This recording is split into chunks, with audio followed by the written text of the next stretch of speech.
Hai guys, ketemu lagi dengan aku di channel Lady Din. Semoga kalian semua dalam keadaan sehat dan bahagia. Perayaan ulang tahun pernikahannya seharusnya penuh kebahagiaan, malah berakhir dengan penuh darah. Apa yang terjadi dan bagaimana kisah lengkapnya? Tanpa basa-basi lama-lama, kita langsung masuk ke ceritanya ya. Sebelumnya, jangan lupa untuk subscribe dulu channel ini dan nyalakan lonceng notifikasinya supaya kalian tahu video terbaru dari aku.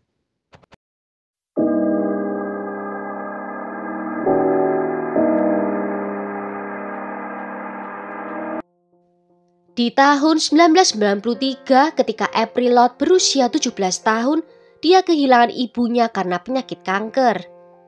Ibunya telah berjuang dengan penyakit itu untuk waktu yang lama dan keluarga mereka berduka sekaligus merasa kehilangan.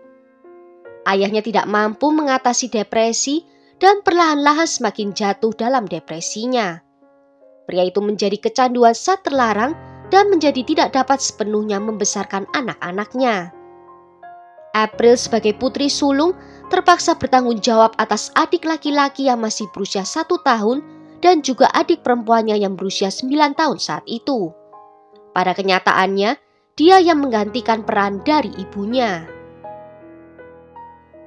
Dia memasakkan makanan dan mengantarkan adiknya ke sekolah.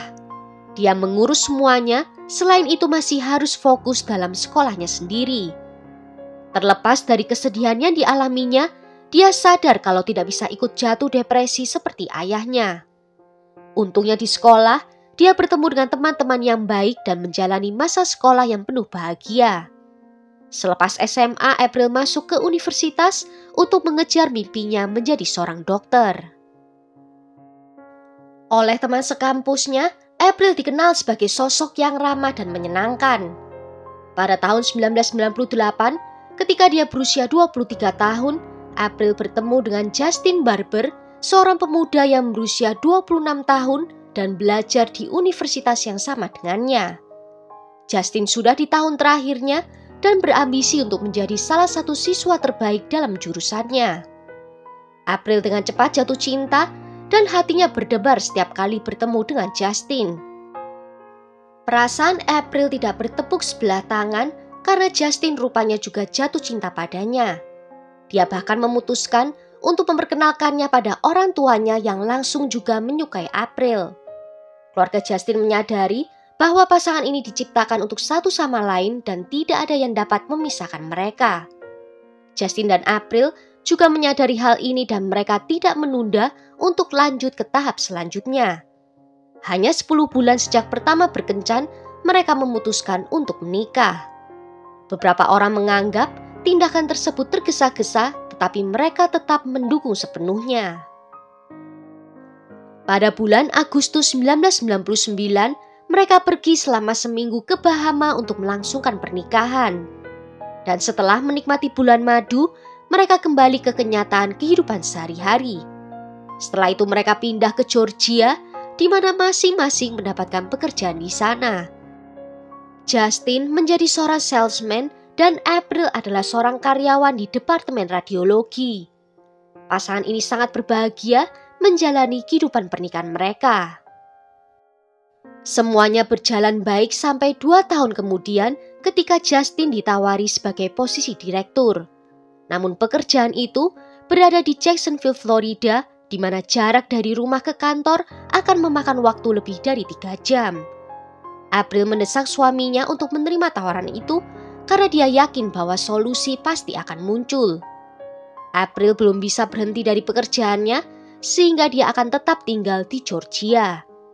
Justin akhirnya pindah ke Florida dan pasangan itu memutuskan bahwa mereka akan bertemu setiap akhir pekan. Situasinya tampak rumit, tetapi Justin dan April dengan cepat terbiasa dengan kebiasaan baru itu. Setahun telah berlalu tanpa masalah serius. Di musim panas tahun 2002, pada tanggal 17 Agustus, April berangkat ke Florida. Mereka sudah menantikan akhir pekan ini dalam rangka ulang tahun pernikahan ketiga. Malam itu mereka berencana akan makan malam di sebuah restoran dan setelahnya akan bermain biliar. Dan setelah makan malam, mereka memutuskan untuk berjalan-jalan terlebih dahulu. Justin lalu menuju ke sebuah pantai kecil yang sepi tempat dia dan April sering berkunjung. Mereka menyukai pantai ini karena ketenangannya. Kemudian mereka memutuskan untuk berjalan di sepanjang pantai tanpa alas kaki. Namun, ketenangan itu tiba-tiba rusak saat seorang pria muncul di depan mereka. Pria itu tidak terlihat mukanya karena mengenakan topi dan dia meneriakkan dengan keras apa yang diinginkannya. Justin berpikir kalau ini adalah sebuah perampokan. Pria itu tiba-tiba mengeluarkan senjata api dan melihat itu Justin langsung lari ke arahnya untuk mendorongnya menjauh. Dan pergulatan pun terjadi.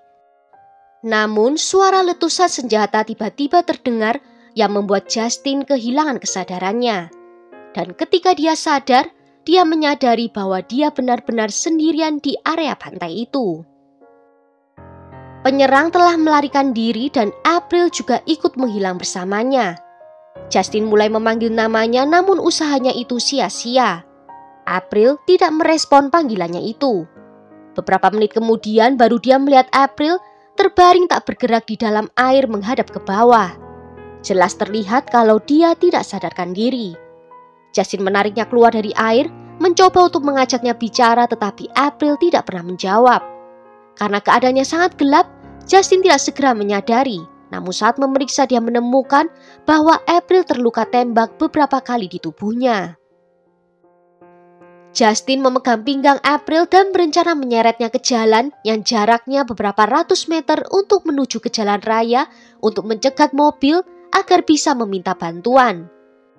Dengan susah payah dia menyeret tubuh April dan dia juga sempat terjatuh saat mencoba untuk mengangkat tubuh April. Dan baru disitulah dia menyadari kalau dia juga mendapatkan 4 luka tembakan di tubuhnya. Justin menghadapi pilihan sulit antara terus bersama dengan April, namun kemungkinan besar dia akan mati, atau pergi meninggalkan April untuk segera mencari bantuan. Justin memilih opsi yang kedua, dia berjalan menuju ke jalan raya dan dia melihat mobilnya terparkir di sana. Karena tak membawa ponselnya di malam itu, dia berkendara ke kota sambil melihat sekeliling apakah ada seseorang yang akan membantunya. Dia berhasil menghentikan mobil di sebuah persimpangan dan pengemudi mobil itu lalu menghubungi 911. Petugas medis tiba dan mereka membawa pergi Justin ke rumah sakit. Justin juga memberitahu mereka secara rinci tentang apa yang telah terjadi. Dan dengan putus asa menjelaskan bahwa April masih ada di tangga di daerah pantai. Petugas medis menghubungi polisi untuk memberitahu mereka tentang informasi ini. Polisi yang harus menemukan April dengan cepat menghadapi masalah yang serius. Karena rincian yang diberikan oleh Justin tidak sepenuhnya akurat.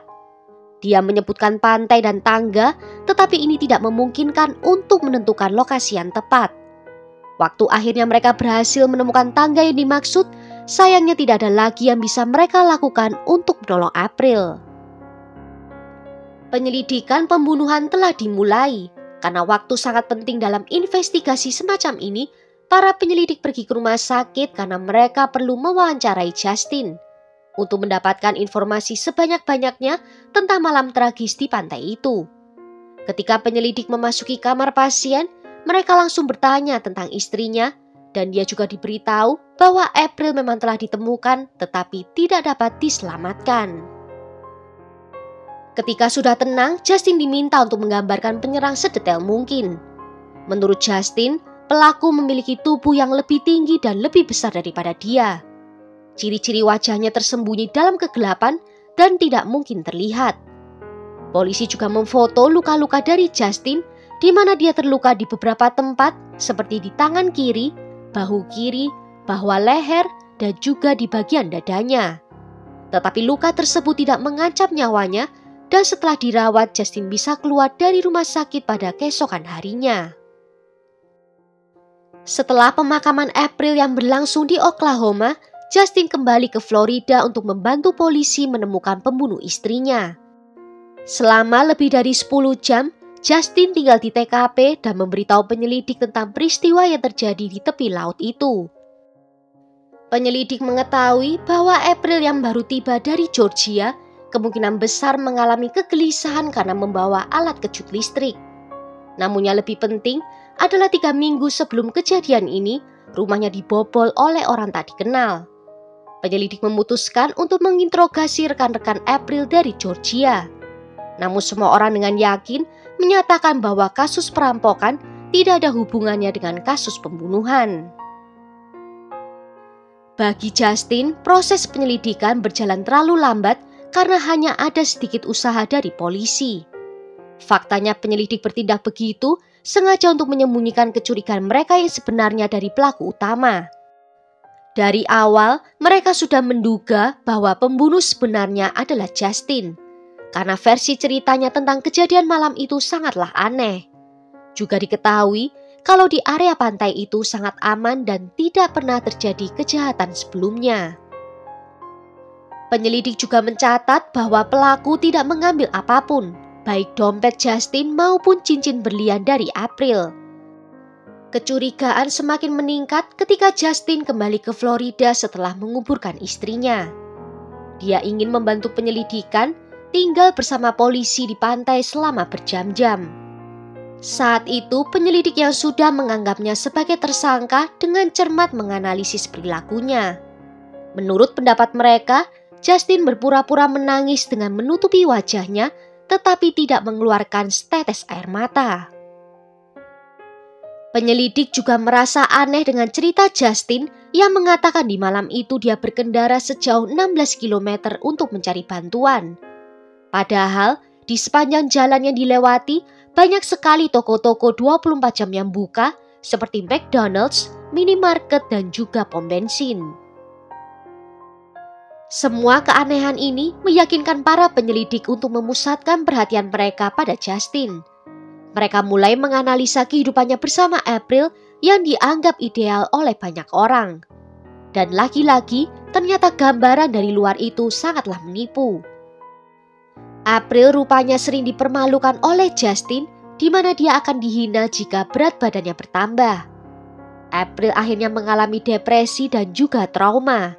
Dia juga mencurigai kalau Justin memiliki wanita lain di Florida. April menanyakannya kepada Justin tentang hal ini, tetapi dia menyangkal semuanya. Penyelidik melacak wanita simpanan Justin dan mereka menemukan Shannon Kennedy, seorang karyawan agensi yang memiliki urusan bisnis dengan Justin. Shannon diinterogasi dan dengan jujur dia mengatakan bahwa dia dan Justin memang memiliki hubungan. Namun di ruangan yang berbeda, Justin saat itu juga diinterogasi. Dan saat ditanya tentang perselingkuhannya, dia masih menyangkal. Namun saat polisi mengancamnya kalau akan membawa Shannon masuk dan menanyainya tentang perselingkuhan, Justin akhirnya mau mengaku. Saat penggeledahan rumah Justin, ditemukan 2 dokumen asuransi jiwa, satu dengan atas nama April dan satunya dengan atas nama Justin, dengan masing-masing senilai $2 juta Amerika. Penyelidik juga mengetahui bahwa jumlah yang tertera dalam dokumen itu telah dibayar atas desakan Justin. Pada musim panas tahun 2002, Justin mulai mengalami masalah keuangan, di mana dia terlilit hutang yang besar, yaitu sebesar $50.000, terutama setelah semua modalnya habis dalam bursa saham. Juga diketahui kalau April akan meninggalkan Justin dan menuntut perceraian. Penemuan ini otomatis menempatkan Justin di urutan teratas dari daftar tersangka. Namun tidak ada bukti langsung keterlibatan Justin dalam pembunuhan April. Di malam itu juga Justin ikut tertembak. Namun lagi-lagi diketahui bahwa setiap peluru yang masuk dalam tubuhnya jauh dari organ vital. Para penyelidik sampai pada kesimpulan bahwa ini adalah suatu pementasan. Justin kemudian pindah ke Oregon dan setelah beberapa saat menjalin hubungan baru. Kasus ini mulai dianggap sebagai kasus dingin terlepas dari kecurigaan terhadap satu-satunya tersangka. Namun penyelidik tidak dapat menemukan bukti kuat untuk membawanya ke penjara. Tetapi Hakim Oklahoma bertekad untuk membuktikan kesalahannya dan pada bulan Juli 2004, hampir 2 tahun setelah kematian tragis April, Justin ditahan dan didakwa dengan pembunuhan. Dan 2 tahun kemudian, persidangan kasus ini dimulai pada bulan Juni 2006. Jaksa penuntut perlu meyakinkan juri bahwa Justin telah merencanakan pembunuhan ini dan peluru yang menembus tubuhnya di 4 tempat adalah bagian dari pementasan yang dilakukan untuk merenggut nyawanya April. Pembelaan Justin menyatakan bahwa penyelidikan berat ke dirinya sepanjang waktu alih-alih berfokus untuk mencari tersangka lain. Namun petugas polisi yang dipanggil ke pengadilan menjelaskan bahwa semua petunjuk mengarah ke Justin. Kebohongan dan ketidakkonsistenan dari kesaksian Justin sendiri yang menambah kecurigaan terhadap dirinya. Shannon juga ikut dipanggil bersaksi dan dia menjelaskan hubungannya dengan Justin dan mengatakan kalau dia awalnya tidak tahu kalau dia sudah menikah. Jaksa penuntut memanggil seorang ahli dan spesialis IT untuk berbicara di ruang sidang.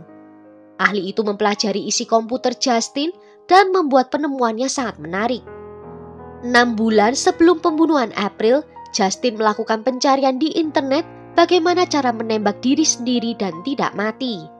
Hal ini menunjukkan bahwa Justin sengaja mencari tempat-tempat yang cocok di tubuhnya di mana peluru bisa mengenai tanpa membahayakan nyawanya. Tetapi pembela juga menyediakan saksi ahlinya, yaitu seorang dokter yang berkualifikasi. Dia menyatakan tentang parahnya luka Justin dan menganggapnya cukup serius. Bahkan, salah satu peluru melewati dekat arterinya dan hampir menyerempetnya. Jika itu sampai terkena, akan berakibat fatal. Persidangan akhirnya mengerucut ke sebuah poin kunci, yaitu grafis dari foto wajah April di TKP. Terlihat darah mengalir hanya satu arah yang membuktikan kalau Justin berbohong. Menurut ceritanya, dia menemukan April tertembak di dalam air dan kemudian menyeretnya dengan susah payah. Yang seharusnya kepala April bergerak ke segala arah dan membuat aliran darah itu seharusnya ada di mana-mana. Tanpa bukti kuat dan senjata pembunuhan yang ditemukan, juri harus bekerja keras dalam menentukan hasil. Pada akhirnya, juri menyatakan Justin bersalah atas pembunuhan berencana istrinya. Juri merekomendasikan hukuman mati, namun hakim menjatuhkan hukuman penjara seumur hidup tanpa hak pembebasan bersyarat. Justin telah berulang kali mencoba untuk memulai proses pengadilan baru untuk membuktikan bahwa dia tidak bersalah. Tetapi tidak ada upayanya yang berhasil. Dan dapat dipastikan dia akan menghabiskan sisa hidupnya di dalam penjara. Well, sampai di sini dulu cerita kali ini. Bagaimana menurut kalian tentang kasus ini? Tulis ya pendapat kalian di kolom komentar. Akhir kata terima kasih karena sudah nonton video ini sampai akhir. Sampai jumpa di video berikutnya. Ciao!